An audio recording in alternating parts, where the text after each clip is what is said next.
Le DAF Fresh Morning, c'est 104.5 tonnes de bonne humeur. Tous les matins sur Urban FM. Urban FM 104.5.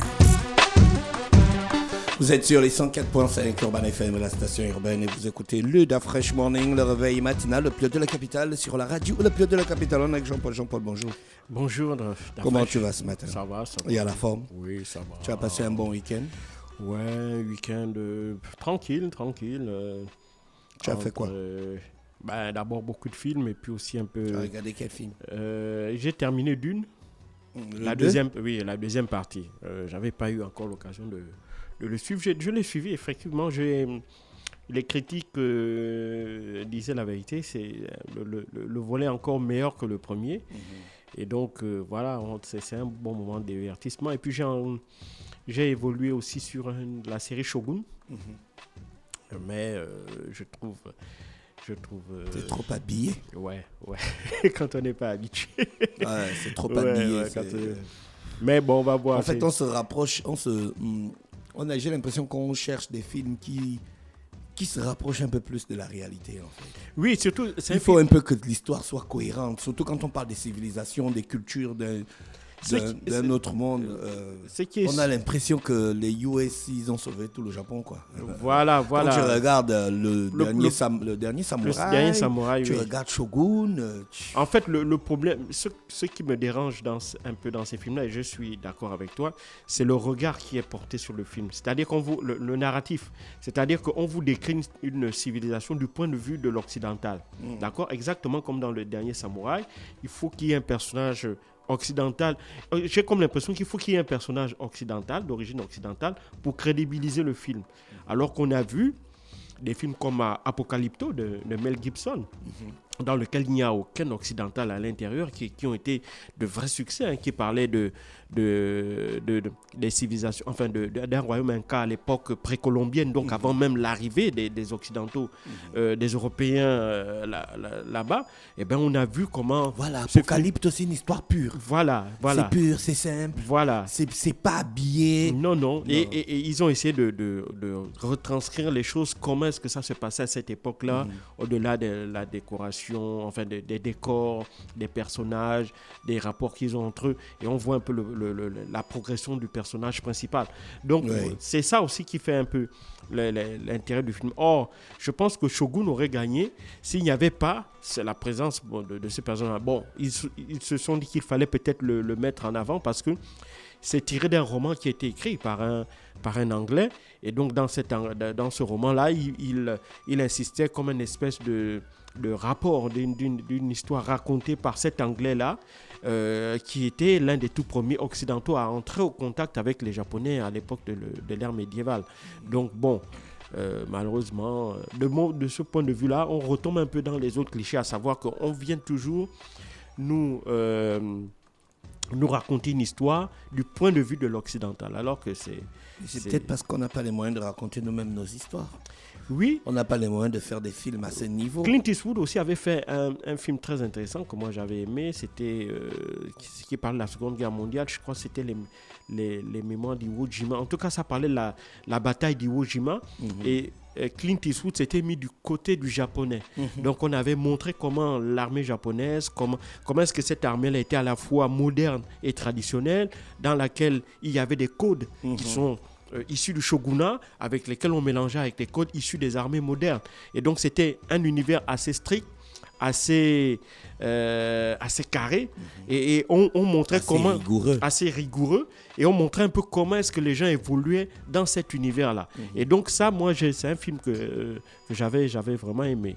Mais je pense qu'on gagnerait à faire des films comme ça, où il faut se déconnecter de la présence. Les Chinois le font aujourd'hui très bien, ils font des films où il n'y a pas d'occidentaux, même les Sud-Coréens aujourd'hui le font. Mais je pense qu'on gagnerait à avoir de plus en plus de films comme ça, où ce sont des gens qui racontent des histoires de chez eux, en donnant leur point de vue, sans l'attaquer par un angle occidentale, si tu veux. Voilà, en quelque sorte. L'actualité internationale nous emmène où ce matin? Nous emmène au Tchad. On va parler des élections présidentielles qui vont se tenir le 6 mai prochain et qui vont mettre un terme à la transition qui avait été déclenchée à la suite de la mort du maréchal Idriss Déby Itno en avril 2021. Il ne faut pas oublier que celui-ci était mort à la suite de combats qu'il était allé superviser au nord du Tchad, non loin de la frontière avec la Libye. Et donc, à la suite de cette disparition tragique, son fils, qui était à l'époque encore colonel dans les forces spéciales tchadiennes, donc qui était colonel, à l'époque le colonel Mahamat Idriss Déby, va lui prendre le pouvoir le 20 avril 2021 à la tête d'un comité militaire de transition. La suite, on la connaît un peu. Il y aura des manifestations et donc à l'issue de ces manifestations-là, il va y avoir un dialogue national et c'est ce dialogue qui va ensuite entamer la deuxième phase de la transition, parce qu'il faut l'oublier, lorsqu'il prend le pouvoir le 20 avril 2021, il avait promis une transition de 18 mois, donc d'1 an et demi, avant de la prolonger à 2 ans à l'issue du dialogue. Et à l'issue du dialogue aussi, dans un premier temps, il avait dit qu'il ne devait pas être candidat. Puis à l'issue du dialogue, il a finalement fait sauter la clause qui aurait pu l'empêcher d'être candidat à cette élection présidentielle. Et par la suite, on la connaît, il s'est présenté à l'élection présidentielle. Donc c'est véritablement le principal challenger de cette élection présidentielle. Il est candidat à cette élection pour la première fois. Et en face de lui, il y a aussi une autre personnalité politique qui a également, au cours de ces 3 dernières années, su remonter véritablement dans les sondages et miser sur la jeunesse tchadienne. Donc c'est son Premier ministre, Succès Masra. Alors, Succès Masra, lui, c'est le président d'un parti qu'on appelle les Transformateurs. C'est un parti qui avait été vent debout, notamment lorsque le général Mahamat Idriss Déby avait décidé d'être candidat à l'élection présidentielle. Il y avait eu des mouvements, il y avait eu des manifestations monstres dans la plupart des villes tchadiennes, à l'issue desquelles il y avait une 50aine de morts à N'Djamena et près de 600 personnes qui avaient été arrêtées. À l'issue de ces manifestations-là, Succès Masra avait dû s'exiler en République démocratique du Congo. Et c'était lors de discussions qui avaient eu lieu après le dialogue national tchadien qui s'était déroulé, il ne faut pas l'oublier, au Qatar. À Doha au Qatar. Et donc à l'issue de ce dialogue-là, il va y avoir une médiation organisée par le président Félix Tshisekedi, et lui va permettre, si tu veux, de réconcilier en quelque sorte les deux hommes. Il va y avoir un accord de paix qui va être signé. Et à l'issue de cet accord de paix, Succès Masra sera nommé à la tête du gouvernement tchadien. Et c'est ce qui fait dire à certains opposants, aux deux hommes, à certains candidats même estiment que le fait, et ça c'est tout à fait aussi inédit, c'est-à-dire qu'à l'issue de cette élection présidentielle qui aura lieu le 6 mai prochain, ni le président Mahamat Idriss Déby, ni Succès Masra, personne n'a démissionné de ses fonctions, ni de président de la transition, ni de premier ministre. Alors, c'est ce qui fait dire à certains hommes politiques tchadiens qu'il semblerait qu'il y aurait eu une espèce d'accord tacite entre les deux hommes pour que, à l'issue de ces élections présidentielles, à l'issue desquelles il y aura certainement des élections législatives, il y ait encore un partage du pouvoir comme à l'image de ce que l'on voit dans le cadre de la transition, c'est-à-dire qu'il y ait la présidence qui soit attribuée au général Mahamat Idriss Déby et la primature donc à Succès Masra, étant donné l'aura dont il dispose auprès notamment de la jeunesse et des femmes pour remporter ces élections législatives et donc et garder ainsi son poste à la primature. Mais tout ça évidemment ne sont que des conjonctures puisque Succès Masra et Mahamat Idriss Déby ont toujours démenti qu'il y ait un accord entre eux, mais et on voit que à l'issue peut-être de ces soupçons-là, ça a dû les inciter à changer un peu leur stratégie de campagne, puisque depuis lors, on assiste à de véritables montées de ton entre les deux hommes. Il faut savoir que les deux hommes ont un point commun, un seul point commun, c'est le fait qu'ils soient jeunes. le général Mahamat Idriss Déby a 39 ans et Succès Masra en a 40, donc ils sont vraiment, c'est une classe, ce sont deux hommes politiques très jeunes, mais c'est uniquement là où ils ont des points communs. La différence, c'est que aussi, il y a aussi un autre point commun, c'est qu'ils n'ont pas une très très grande expérience politique, hein, en réalité. Mahamat Idriss Déby n'a jamais, il a fait toute sa carrière dans l'armée jusqu'à accéder au pouvoir le 20 avril 2021. Succès Masra, lui, il a travaillé dans des institutions internationales avant de rentrer au Tchad pour se consacrer à la politique il y a à peine quelques années. Et donc, ni l'un ni l'autre n'avaient une véritable expérience gouvernementale aussi non plus. Et donc, c'est comme ça que ces deux hommes-là se sont retrouvés à la tête du Tchad. Mais, évidemment, les deux ont deux programmes différents et ces deux programmes différents pour le cas du général Mahamat Idriss Déby, il appuie en fait sur un programme d'infrastructure. Il a appelé ça 12 chantiers, 12 projets sans action. C'est ça en fait le nom de son programme. Donc pour lui, l'essentiel de son programme d'action sera évidemment il y aura un volet infrastructurel avec la construction d'un certain nombre d'infrastructures routières, électriques. Le Tchad est un pays musulman ou c'est un pays laïque? Non, c'est un pays laïque, mais dont la composante démographique est fortement musulmane. Voilà. C'est pas un pays islamiste dans le sens où la religion, l'islam est reconnu par l'État, comme les autres religions. Il y a la des majorité du territoire, c'est le désert. La grande majorité du territoire, oui, c'est le désert. Il y a une petite savane quand on va vers le sud, à la frontière avec notamment le Cameroun et la République centrafricaine. Mais l'essentiel du pays, vous prenez le centre, vous prenez le nord, vers l'Algérie, vers la Libye, et bien là-bas, évidemment, c'est le désert. Et puis, donc, à partir de là, il faut comprendre que donc, ces projets d'infrastructure-là restent le socle de son projet de société. Et à côté, il y a aussi des réformes institutionnelles afin, selon ce que j'ai pu lire dans son programme de campagne, de bâtir une république plus juste, plus équitable du Tchad. Quant à Succès Masra, lui, évidemment, il mise autrement. Il a évidemment pour lui, il mise énormément sur la jeunesse. Il avait déjà commencé même à faire un travail en ce sens puisqu'il était parvenu à signer un accord notamment avec les États-Unis pour permettre la formation d'1 million de Tchadiens au cours de la prochaine décennie dans les meilleures universités américaines. Donc pour lui, l'éducation, il veut d'abord miser sur la jeunesse. C'est ce qu'il considère comme étant l'infrastructure de la République qu'il veut bâtir. Donc des citoyens qui soient éduqués, qui soient formés afin de pouvoir maintenant créer la superstructure à travers donc les institutions qui seront faites par la suite. Et donc là, évidemment, c'est ça le principal le axe, si tu veux, d'action politique de Succès Masra. Maintenant, le maréchal Mahamat Idriss Déby, il a aussi malheureusement des éléments qui jouent en sa défaveur.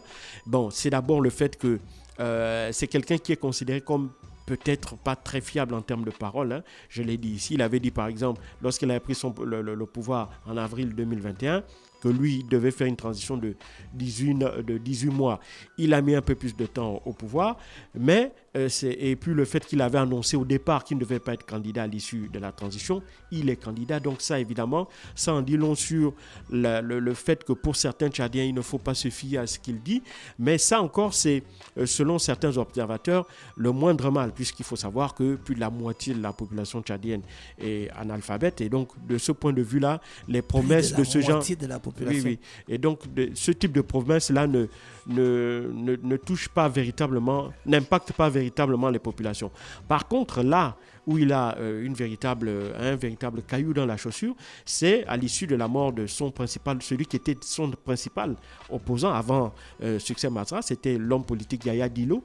Yaya Dillo qui ont été assassinés en avril dernier dans son quartier général de N'Djamena, au motif qu'il aurait été accusé d'être l'instigateur d'une attaque contre l'Agence nationale de sécurité tchadienne. Il faut savoir que c'est une attaque, c'est une accusation, ce sont des accusations qu'il a toujours réfutées, mais cela n'a pas empêché le pouvoir du général Mahamat Idriss Déby d'envoyer l'armée dans son QG et au cours d'échanges, on ne connaît pas véritablement les circonstances dans lesquelles Yaya Djilo a été tué dans son quartier général, mais le fait que jusqu'à présent, il n'y ait pas d'enquête indépendante et que l'on ne sache toujours pas les circonstances dans lesquelles Yaya Djilo a été assassiné, ça jette énormément beaucoup de discrédit sur le pouvoir de Mahamat Idriss Déby.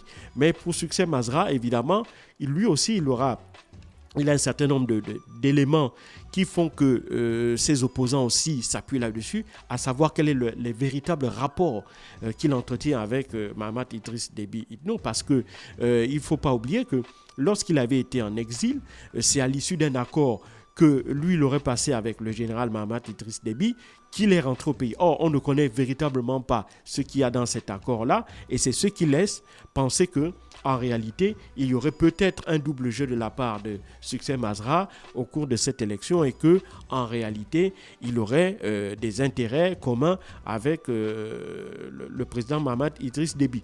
Donc, c'est tout ça qui fait que, en dépit évidemment de tous les éléments que je viens de citer, eh ben, ces deux personnalités restent véritablement les principales, celles qui tiennent la cordée haute au cours de cette élection. Et ce sont leurs résultats que l'on va scruter d'abord, que les observateurs vont d'abord scruter afin de connaître évidemment quel serait le probable vainqueur. Mais pour ce qui concerne le Tchad, il faut bien comprendre que, de mon point de vue, je ne pense pas que Succès Masra puisse surfer sur une victoire à la sénégalaise pour deux raisons. La première raison, c'est que le Sénégal, à la différence du Tchad, le Sénégal a déjà une longue histoire d'alternance politique. Il ne faut pas oublier, en 2000, on a Abdoulaye Wade qui a remplacé Abdou Diouf.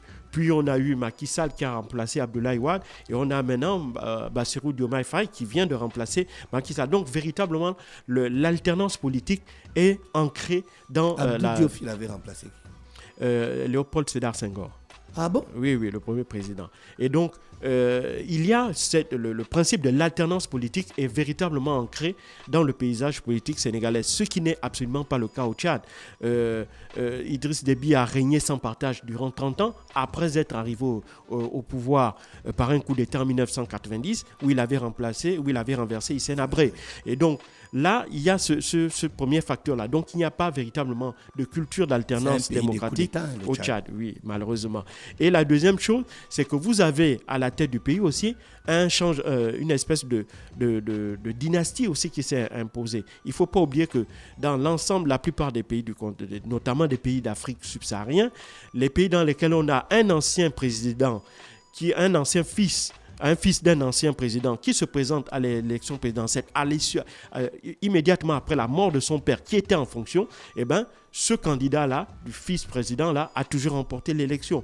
On l'a eu en 2004 avec le Togo, où Faure Gnassingbé s'était présenté à l'élection présidentielle après la mort de son père Gnassingbé Yadema, et il avait ensuite remporté l'élection, et il avait accédé au pouvoir. On a eu la même chose au Gabon en 2009, après la mort d'Omar Bongo Ondimba. On a eu son fils, Ali Bongo Ondimba, qui s'est présenté à une élection et qui l'a emporté. Et donc là, on est exactement dans le même schéma, où on a Idriss Déby Itno, qui était au pouvoir, qui est mort, et on a son fils, Mahamat Idriss Déby, qui se présente aussi à l'élection présidentielle. Alors donc, il est clair que, de mon point de vue, il y a très très peu de chances que Succès Masra puisse remporter l'élection à l'image de ce qu'on a pu voir au Sénégal.